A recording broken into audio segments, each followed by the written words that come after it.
Praise the lord. మన ప్రభు అయినటువంటి యేసుక్రీస్తు నామమున మీకు అందరికీ కూడా మా యొక్క ప్రత్యేకమైనటువంటి శుభాలు తెలియజేస్తా ఉన్నాను.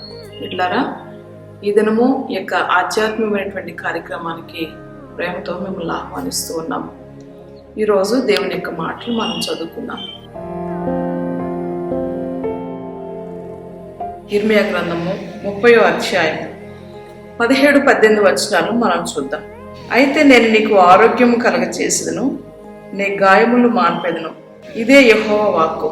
పిల్లరా చూడండి, ఈ యొక్క మాటను మనం గమనించినట్లయితే పిల్లరా ఈరోజు ఈ మాటలు మీరు ఏ పరిస్థితిలో ఉండి వింటున్నారో, ఏ పరిస్థితిలో ఉండి ఈ యొక్క మాటలు మీరు బాధతో ఉంటున్నారా, దుఃఖంతో ఉంటున్నారో, ఏ విధమైనటువంటి పరిస్థితుల్లో ఉండి మాటలు వింటున్నారో ఆయన మీ హృదయాలను చూస్తున్నటువంటి దేవుడు. ఆయన అంటున్నాడు, మీ గాయాలు నేను మాన్పుతాను, నేను నీకు ఆరోగ్యాన్ని కలగచేస్తా అని చెప్పి ఆయన మాటిస్తూ ఉన్నాను. వీళ్ళారా ఈరోజు మీరు ఏ విధమైనటువంటి అనారోగ్యంతో ఉన్నారో, ఏ విధమైనటువంటి బలహీనతలతో ఉన్నారు, ఏ విధమైనటువంటి అనారోగ్యము నిన్ను వెంటాడుతూ ఉందో, ఒకవేళ హాస్పిటల్కి వెళ్ళి ఎన్నో మందులు వాడి విసిగి వేసారినటువంటి పరిస్థితులను ఉన్నట్లయితే ఆయన అంటున్నాడు, నేను నీకు ఆరోగ్యాన్ని కలగచేస్తా అంటున్నాడు అనమాట. ఎన్ని మందులు వాడినా విసిగిపోయినటువంటి పరిస్థితిలో ఉంటే, ఎన్ని హాస్పిటల్కి తిరిగినా మరి కుదిరినటువంటి రోగంతో ఉండి నువ్వు బాధపడుతూ ఉన్నామేమో, ఇక నా వల్ల కాదు, ఈ రోగం భరించడం నా వల్ల కాదు, ఈ వ్యాధి నేను భరించలేకపోతున్నాను, ఎన్ని మందులు వాడినా ఎన్ని హాస్పిటల్ తిరిగినా ప్రయోజనం లేకుండా అయిపోతుందని చెప్పి ఒకవేళ బాధాకరమైనటువంటి హృదయంతో ఉండి ఈ మాటలు వింటూ ఉన్నారేమో, బరువెక్కినటువంటి మనసుతో ఉండి ఈ మాటలు వింటూ ఉన్నామేమో. పిల్లరా ఆయన మన కొరకు గాయపరచబడ్డాడు. యెషయా గ్రంథం 53వ అధ్యాయంలో ఆయన అంటున్నాడు, మన దోషములు బట్టి అతను నలగొట్టబడను, మన సమాధానార్థమైనటువంటి శిక్ష అతని మీద పడను, అతడు పొందిన దెబ్బల చేత మనకు స్వస్థ కలుగుతున్నది అంటున్నాడు అన్నమాట. చూడండి, ఆయన ఎక్కడి నుండి మనకి ఈ యొక్క స్వస్థ కలుగుతుంది, ఎక్కడి నుండి మనకు ఆరోగ్యం కలుగుతుంది?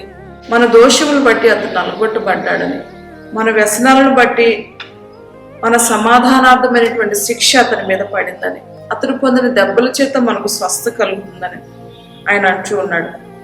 చూడండి, ఆయన అంటున్నాడు, నిశ్చయముగా అతడు మన రోగములు భరించను, మన వ్యసనాలను వహించను, ఆయనను మొత్తబడిన వానిగాను, దేవుడి వల్ల బాధింపబడిన వానిగాను, శ్రమనందిన వానిగాను మనం అతనిని ఎంచుకుమే. పిల్లలు చూడండి, ఆయన అంటూ ఉన్నాడు, నిత్యంగా అతడు మన రోగాలను భరించాను అంటున్నాడు అన్నమాట. ఈరోజు మనకున్నటువంటి రోగాలన్నీ కూడా ఆయన శిలువలో భరించాడు. మనకున్నటువంటి వ్యసనాలన్నీ కూడా ఆయన శిలువలో భరిస్తూ వచ్చాడు. చూడండి, ఆయన అంటూ ఉన్నాడు, నేను నీ కొరకు మొత్తబడిన వానిగా అయిపోయాను, నీ కొరకు నేను బాధగా అనుభవించాను, శ్రమనందిన వానిగా అయిపోయాను అంటున్నాను. చూడండి, ఆయన నీకు ఆరోగ్యం ఇవ్వటానికి, నీకు శక్తినివ్వటానికి, నీకు బలమునివ్వటానికి, నీ కుదరనటువంటి రోగాన్ని ఆయన తీసివేయటానికి ఆ కల్వరిశిలలో నీ కొరకు ఆయన ఎంతగానో ప్రాణాన్ని క్రయంగా నీ కొరకు పెట్టాడు. నీ కొరకు ఎంతగానో గాయపరచబడి ఉన్నాడు. ఆయన పంచగాయాలను అనుభవించి ఉన్నాడు. ఆయన రక్తాన్ని చిందించాడు. ఆయన శిలలో నీ కొరకు నా కొరకు తన అమూల్యమైనటువంటి తన యవ్వన రక్తాన్ని కార్చాడు. తన యవ్వన ప్రాణాన్ని మనందరి కొరకు ఆయన అర్పించున్నాడు. దేవుని బిడ్డలారా ఈరోజు పిల్లరా ఆయనను బాగు చేస్తా అని చెప్పి మాటిస్తూ ఉన్నాడు. నీకున్నటువంటి అనారోగ్యం నుండి విడిపిస్తా అని చెప్పి మాటిస్తూ ఉన్నాడు. నీకున్నటువంటి గాయాలు ఏదైతే ఉన్నాయో ఆ గాయాలన్నీ కూడా నేను మాన్పుతాను, నీ గాయాన్ని నేను కడతాను అని చెప్పి మాటిస్తూ ఉన్నాడు. బిడ్డలారా ఒకవేళ ఏ విధమైనటువంటి అనారోగ్యము, ఏ విధమైనటువంటి బలహీనత, ఆర్థిక పరిస్థితులు, కుటుంబంలోని విచ్ఛిన్నమైపోయినటువంటి పరిస్థితి, ఆర్థిక పరిస్థితులు, అనారోగ్య పరిస్థితులు, కుటుంబంలోని అసమాధానం, అశాంతి, నెమ్మది లేకపోవడము, ఆర్థికపరమైనటువంటి ఇబ్బందులు, ఏదో ఒక సమస్యతో ఈ రోజున ఉండి భారంతో ఉండి మాటలు వింటూ ఉన్నావేమో, సమస్యల్లో ఉండి మాటలు వింటూ ఉన్నావేమో, మరి గుండె బరువెక్కినటువంటి మనసుతో ఉండి ఈ మాటలు వింటూ ఉన్నావేమో, అలసిపోయినటువంటి వ్యక్తిగా ఉండి ఈ మాటలు వింటూ ఉన్నావేమో, మనుషుల వల్ల ఆదరణ లేని దానిగా, మనుషుల వల్ల నెమ్మది లేని దానిగా ఉంటూ ఈ మాటలు వింటూ ఉంటున్నావేమో. ఇట్లారా నీ కొరకు ఆయన తన ప్రాణాన్ని క్రయంగా పెట్టాడు. నీ కొరకు ఆయన శిలువలో మరణించాడు. నీ కొరకు ఆయన రక్తాన్ని చిందించి ఉన్నాడు. ఏమి కూడా నోరు తెరవనటువంటి వ్యక్తిగా, బొచ్చు కొత్తిరించి వాని ఎదుట గొర్రె ఏ విధంగా మౌనంగా ఉంటుందో అలా ఎంతగానో మౌనంగా ఉంటూ తను ఆ విధంగా నీ కొరకు నా కొరకు శ్రమను అనుభవిస్తూ వచ్చాడు బిడ్డలారా. ఆయన అంటున్నాడు, నేను స్వస్థపరిచి యెహోవాని నేనే అంటున్నాడు బిడ్డలారా.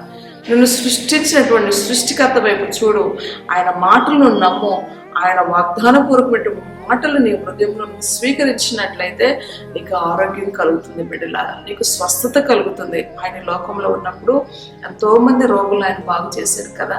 కుంటి వారిని నడిపించాడు, గురుటు వారికి చూపునిచ్చాడు, ఊస కాలు చేతులు కలిగిన బాగు చేశాడు, చనిపోయిన వారిని సైతం బాగు చేశాడు, కుష్టి వ్యాధి కలిగిన వారిని కూడా ఆయన బాగు చేస్తూ వచ్చాడు. కుష్టి వ్యాధి కలిగినటువంటి వాడిని మోసుకొని వచ్చినప్పుడు ఆయన అంటున్నాడు, నువ్వులే నీ పరుపెత్తుకొని నీ ఇంటికి వెళ్ళని చెప్పినప్పుడు వెంటనే ఆయన యొక్క కాళ్ళల్లో, పాదాలలో, చీలమండలలో కూడా ఆయన సన్నిధి, ఆయన ప్రభావము ఆయన శరీరంలోనికి ఎప్పుడైతే ఆయన మాట ద్వారా వెళ్ళింది వెంటనే తను పరుపెత్తుకొని తన ఇంటికి వెళ్ళిపోయాడు. చూసారా దేవుని బిడ్డలారా, ఎన్నో సంవత్సరాల బాధ అనుభవించాడు, ఎన్నో సంవత్సరాల దుఃఖాన్ని అనుభవించాడు, ఎన్నో సంవత్సరాలు మనుషుల చేత తృణీకరించబడ్డాడు. ఆయన ఎంతో మంది మనుషుల చేత ఆయన విసిగినటువంటి పరిస్థితుల్లో కూడా ఉండవచ్చు ఆ కుష్టి వ్యాధి కలిగినటువంటి వ్యక్తి. కానీ అలాంటి వ్యక్తిని ఆయన తన నోటి మాట చేత బాగు చేస్తూ వచ్చాడు బిడ్డలారా. ఎవరి మాటల చేత నువ్వు కృంగి కృషించిపోతూ ఉన్నావో, ఎవరి మాటలు నిన్ను బలహీనం చేస్తూ ఉన్నాయో ఆ పరిస్థితులన్నిటి నుండి కూడా ఆయన అంటున్నాడు, నీకు అయినటువంటి గాయాలన్నీ కూడా నేను మాన్పుతా అని చెప్పి ఆయన నీకు మాటిస్తూ ఉంటున్నాడు బిడ్డలారా. ధైర్యంగా ఉండు, కృంగిపోవద్దు, అలసిపోవద్దు, దేవుని వైపు చూడు, దేవుడు నీకు ఇచ్చిన వాగ్దానాన్ని గట్టిగా పట్టుకో, దేవుడు నీకు ఇచ్చినటువంటి వాగ్దానపూర్వకమైన మాటలు విశ్వాసంతో పట్టుకో, నీ హృదయంలోనికి స్వీకరించి యేసయ్యా నన్ను స్వస్థపరచు ప్రభువా అని అడుగు.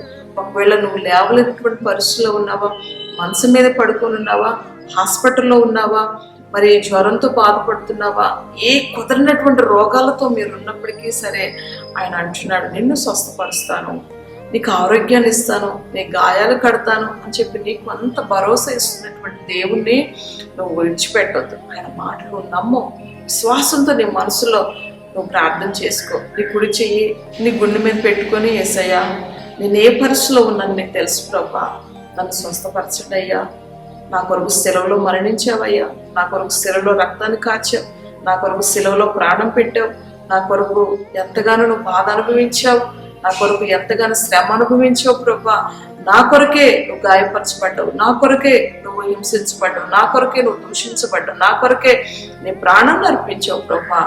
కనుక ఈ సెలవులో ఉన్నటువంటి ఆ యొక్క ఆరోగ్యాన్ని నాకు కలగచేవు ప్రభా అని నువ్వు ప్రార్థన చేసినప్పుడు, నువ్వు నోరు తెరిచి దేవుని ఒక మాట అడిగినట్లయితే, విశ్వాసంతో నువ్వు దేవుని వైపు చూస్తూ నీ బాధ నువ్వు దేవునితో చెప్పుకున్నట్లయితే, నీ బాధను చూస్తున్నాడు, నీ వేదన చూస్తున్నాడు, నీ కన్నీరు చూస్తున్నాడు, నీ హృదయ విదారకమైనటువంటి మనసును ఆయన చూస్తున్నాడు.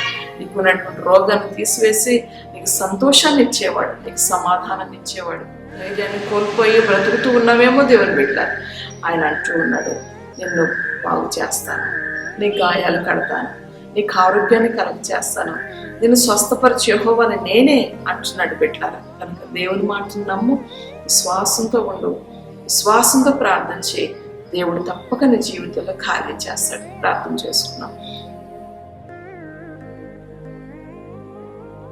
ప్రేమ కలిగిన మా తండ్రి, దయగలిగిన యేసయ్యా నీకు వందనాలు చెల్లిస్తున్నాను. ఈ మాటలు విన్న బిడ్డలందరినీ దర్శించమని వేడుకుంటున్నాను ప్రభా, కనికరించండి, కృప చూపమని వేడుకుంటున్నాను. ఎవరైతే అనారోగ్యంతో ఉన్నారో ప్రభా, వారి అనారోగ్యం నుండి విడిపించిన ఆయన, వారి బాధల నుండి విడిపించిన ఆయన, వారి కష్టాల నుండి విడిపించిన ఆయన, వారి హృదయానికి అయ్యా వారి మనసుకు కలిగిన గాయాల నుండి విడిపించండి ప్రభా. మీరే స్వస్థపరచండి, మీరే మంచి ఆరోగ్యాన్ని ఇవ్వండి, కృపతో నింపండి, బలముతో నింపండి, ఆరోగ్యముతో నింపండి ప్రభా. నీకు వందనాలు. నీ బలమైన హస్తాన్ని వారి మీద చాపండి ప్రభా. నీకు వందనాలు. వారు వేసుకున్నటువంటి మెడిసిన్స్ ద్వారా వారికి స్వస్థత కలగకపోవచ్చు ప్రభా. అయ్యా ఈరోజు శిలువలో కాసిన రక్తాన్ని ప్రతి ఒక్కరి శరీరాల మీద ప్రోక్షించమని వేడుకుంటున్నాను. శిలువలో కాచిన రక్తాన్ని ప్రతి కుటుంబంలో ప్రతి ఒక్క వ్యక్తి మీద ప్రోక్షించమని వేడుకుంటున్నాను. నీ పునరుద్ధారపు శక్తిని వారి హృదయాల్లో, వారి జీవితాల్లో, వారి శరీరాల్లో కుమ్మరించమని వేడుకుంటున్నాను. ప్రతి బిడ్డను కూడా బలపరచండి, వారి శరీరాలను ముట్టండి ప్రభా. వారి శరీరాలకైనటువంటి గాయాలు మార్పడి ప్రభా స్వస్థపరచండి, మంచి ఆరోగ్యాన్ని దయచేసి మీ కృపలో కాపాడి తోడుగా ఉండి బలపరచమని యేసునామమును బట్టి ప్రార్థించి స్తుతించి అడిగి వేడుకొంటున్నాను తండ్రి. ఆమేన్.